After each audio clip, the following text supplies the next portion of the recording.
충북의 코로나19가 진정세로 접어들고 있는 것으로 보입니다. 방역당국은 이번 주말을 최대 고비로 보고 있습니다. 외국인 근로자 비중이 높은 중소기업들의 고충이 커지고 있습니다. 코로나로 근로자 충원이 어려워져 생산 차질이 빚어지고 있습니다. 기록적 간파로 경유 차량 연료 결빙 교통사고가 잇따르고 있습니다. 화물차의 경우 연료통과 연료 필터가 차량 외부에 있어 각별한 주의가 필요합니다. 청주의 한 중학교의 일부 교사들이 학교 측이 갑질을 했다며 신고했습니다. 학교 숲 가꾸기에 교사들이 동원됐고 방역을 이유로 학생들의 쉬는 시간을 일방적으로 없앴다는 주장입니다. 여러분 안녕하십니까. CJB 8시 뉴스 시작합니다. 충북 지역 내 코로나19 확진자 수가 오늘 한 자릿수로 줄어들면서 어느 정도 진정세로 접어들었다는 평가가 나오고 있습니다. 문제는 음성 소망병원과 인접한 현대병원에서 추가 확진자가 얼마나 나오느냐인데요. 방역당국은 이번 주말까지가 안정세로 돌아서는 최대 고비로 내다보고 있습니다. 이윤영 기자입니다. 도내 코로나19 확진자 수가 뚝 떨어졌습니다. 청주에서 전날 확진된 20대 부모의 자녀인 10대 1명이 추가 확진됐고 경북 상주 BTJ 열방센터와 경계를 맞대고 있는 보은에서 2명이 확진 판정을 받았습니다. 상주시에 거주하는 20대와 30대가 보은 지역 병원을 찾아 양성 판정을 받으면서 보은군 확진자로 분류된 겁니다. 문제는 음성 소망병원과 같은 재단, 같은 자리에 위치한 현대병원에서 50대 간호조무사가 확진 판정을 받았다는 점입니다. 다행히 간호조무사가 근무했던 병동의 환자와 의료진 100여 명 가운데 추가 감염자는 나오지 않았습니다. 또한 나머지 2개 병동에 대해서는 전수검사에 들어간 상태입니다. 떠 있기는 하지만 이제 그 확진 나온 그 직원이 근무한 동 환자랑 직원들 다 떴는데 그분 혼자만 나왔잖아요. 그러니까 뭐 다른 층도 안 나올 것 같은. 전국적인 확진자 감소세와 함께 도내에서도 확진자 수가 눈에 띄게 줄고 있는 상황. 전해철 행정안전부 장관은 청주 상당보건소를 찾아 코로나19 백신 접종 준비 상황을 점검하고 철저한 대비를 당부했습니다. 도내 지자체들도 추가 확산을 막기 위한 선제적 조치에 나서는 등 긴장의 끈을 놓지 않고 있습니다. 오늘 발생한 현대병원 역학조사 과정에서 큰 문제만 발생하지 않는다면 우리 도는 이제 어느 정도 안정세에 접어들었다고 볼 수 있습니다. 방역당국은 이번 주가 진정세로 돌아서는 중요한 시기인 만큼 약속과 모임을 잡지 않는 등 방역수칙 실천에 적극 동참해 줄 것을 당부했습니다. CJB 뉴스 이윤영입니다. 코로나19로 외국인 근로자 비중이 높은 중소기업들의 고충도 커지고 있습니다. 일부 기업에선 근로자를 충원할 길이 없어 폐업 위기에 몰린 곳도 있습니다. 구준회 기자입니다. 도금업체를 운영하는 김대길 씨는 최근 걱정에 잠을 이루지 못합니다. 다음 달 외국인 근로자 3명이 체류기간 만료로 출국해야 하기 때문입니다. 4개월 전에도 3명이 같은 이유로 이미 고국으로 돌아갔습니다. 현장을 맡고 있는 8명의 외국인 근로자 중 2명만이 남게 됐습니다. 문제는 코로나19로 신규 외국인 근로자 입국이 사실상 불어대고 있다는 겁니다. 사업이 안 돼서 문을 닫는 게 아니라 직원 때문에 어쩔 수 없이 지금 사업장은 문을 닫아야 될 그런 지금 형편에 있는 겁니다. 이 철제 가공업체도 사정은 비슷합니다. 5월이면 전체 직원의 절반을 차지하는 외국인 근로자들이 출국합니다. 외국인들을 꼭 필요하고 이 사람들이 또 본국으로 간다고 그랬을 때 지 공장이 지금 마비될 상태가 돼 있습니다. 중소기업 중앙회가 지난달 조사한 결과 충북 지역 629개 기업이 미입국으로 충원하지 못한 외국인 근로자는 1,158명에 달했습니다. 도내 외국인 고용 기업의 94%가 외국인 근로자의 입국 지연으로 생산 차질이 발생했거나 우려하고 있다고 답했습니다. 기업들의 이 같은 고충 민원을 접수한 충청북도는 최근 고용노동부에 대책 마련을 요청했습니다.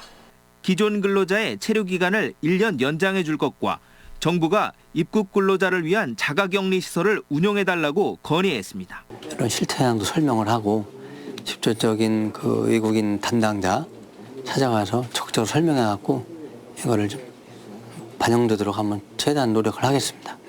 외국인 인력에 의존하는 상당수 도내 중소기업들이 가동 중단 위기에 내몰리면서 해법을 찾아야 한다는 목소리가 커지고 있습니다. CJB 뉴스 구준혜입니다. 일주일간 이어졌던 북극 한파가 누그러졌습니다. 하지만 곳곳에 한파로 인한 피해가 남았습니다. 안재원 기자 그 현장을 다녀왔습니다. 동장군이 지나간 괴산군 불정면의 한 비닐하우스 농가입니다. 시설 안을 들어가 보니 수확을 앞둔 방울토마토가 무르고 잎은 힘없이 처져 있습니다. 며칠 전 괴산의 아침 기온이 영하 20도까지 떨어지면서 시설 안으로 냉기가 파고든 탓입니다. 보시다시피 비닐하우스 한 동의 방울토마토 전체가 이렇게 냉해 피해를 입어 말라버렸습니다. 동파 피해도 속출했습니다. 시군 상수도 사업본부마다 파손된 계량기가 가득 쌓여 있습니다. 충북에서는 이번 한파 기간 동안 수도 계량기와 수도관 동파 피해가 530여 건 접수됐습니다. 이번 겨울에 유독 많이 이번 한파에 많이 발생하고 있는 거고요. 평상시에 이렇게 많이 발생하지는 않습니다. 하루 저희 직원들이 한 30개 정도 하고 있습니다. 수돗물 공급이 끊겨 세탁기를 돌릴 수 없게 된 가정은 셀프 빨래방을 찾아야 했습니다. 아파트라 그런 적이 없었는데 세탁기랑 건조기 얼어가지고 빨래방을 이제 거의 처음 이용한 거예요. 자동차 정비소에는 폐 배터리와 연료 필터가 잔뜩 쌓였습니다. 한파로 차량용 배터리 교체 수요가 급증했기 때문입니다. 영하 20도 떨어지면서 배터리 수요가 아주 급증했어요. 보통 평소에 비해서 뭐 한 10배, 20배 말도 못할 정도로 물량이 딸릴 정도로 증가했고요. 일주일간 이어진 한파는 물러났지만 주택과 차량, 농업 현장 곳곳에서 큰 피해를 남겼습니다. CJB 뉴스 안정은입니다. 최근 기록적 한파로 고속도로에선 경유 차량 연료 결빙에 의한 교통사고가 잇따랐습니다. 충북 권역에서만 사흘간 무려 200건 넘게 발생했는데요. 도로에서 차가 멈추면 치명적인 위험이 초래돼 각별한 주의가 필요합니다. 진기훈 기자입니다. 고속도로 갓길에 정차한 흰색 화물 차량을 뒤따르던 화물차가 그대로 들이받습니다. 사고가 난 건 지난 9일 오전 8시 40분쯤. 당시 흰색 화물차는 연료가 얼어붙어 차가 멈추자 갓길에 차를 세우고 있다 추돌 사고를 당했습니다. 하루 전에는 사망사고도 발생했습니다. 화물차 운전자 40대 A씨는 연료가 얼어 차가 고장이 나자 갓길에 차를 세운 뒤 밖으로 나와 연료통을 녹이려다 뒤따르던 화물차에 치여 목숨을 잃었습니다. 기록적인 한파가 몰아쳤던 지난 8일부터 사흘간 고속도로 충북 구간에서만 경유 연료 결빙으로 인한 차량 고장이 200건 넘게 발생했습니다. 그 기온이 마이너스 21도까지 떨어졌습니다. 이렇게 추운 날씨에는 경유 차량 같은 경우에는 경유가 그 우윳빛처럼 죽처럼 이렇게 얼어버리기 때문에 그 옐로우 라인으로 가지를 못합니다. 그래서 주행 자체가 어려워집니다. 경유는 휘발유보다 어는 점이 높아 영하 17도만 돼도 얼기 시작합니다.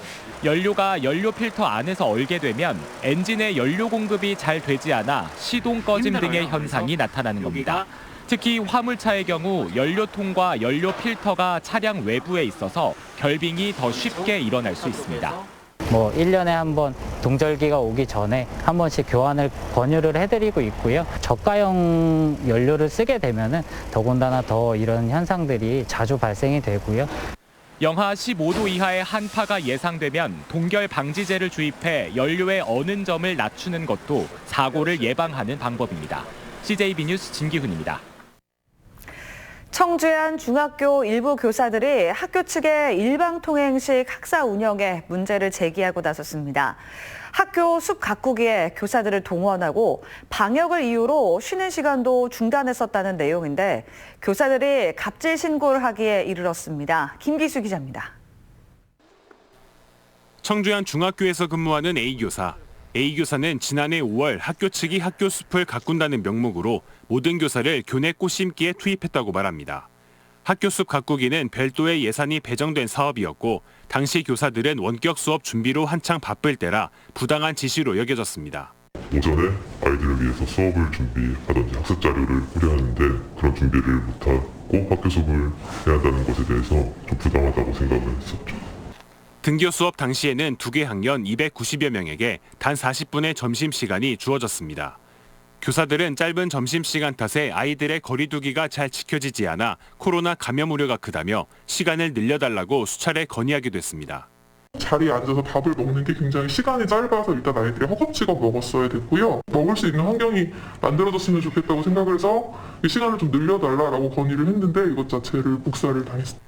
또한 학생들이 쉬는 시간에 서로 뒤엉키는 일이 많다며 방역을 이유로 쉬는 시간을 일방적으로 없앴고 기본적인 생리현상조차 해결할 수 없다는 교사들의 불만이 나오자 10분간의 쉬는 시간이 생겼다고 말합니다. 이에 대해 학교 관계자는 꽃 심기는 강제성 없이 희망자에 한해서 했고 교원들의 화합 차원이었다고 말합니다. 40분의 점심과 쉬는 시간 문제는 협의체 등 충분한 논의를 통해 결정했다고 밝혔습니다. 하지만 코로나로 인해 비대면 회의가 많아져 오해의 소지가 있었을 수 있는 만큼 소통을 한층 강화해 나가겠다는 입장입니다. 일부 교사들은 최근 학교 측이 이른바 갑질을 했다며 교육청에 신고를 해 진위 여부는 교육청 조사를 통해 밝혀지기도 했습니다. CJB 뉴스 김기수입니다.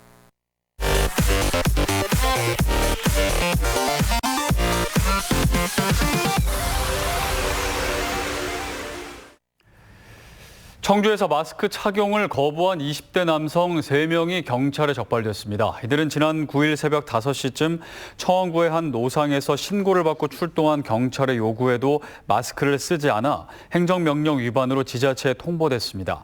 지난해 11월 감염병 예방법 개정에 따라 마스크 착용 행정명령을 어기면 과태료 10만 원이 부과됩니다.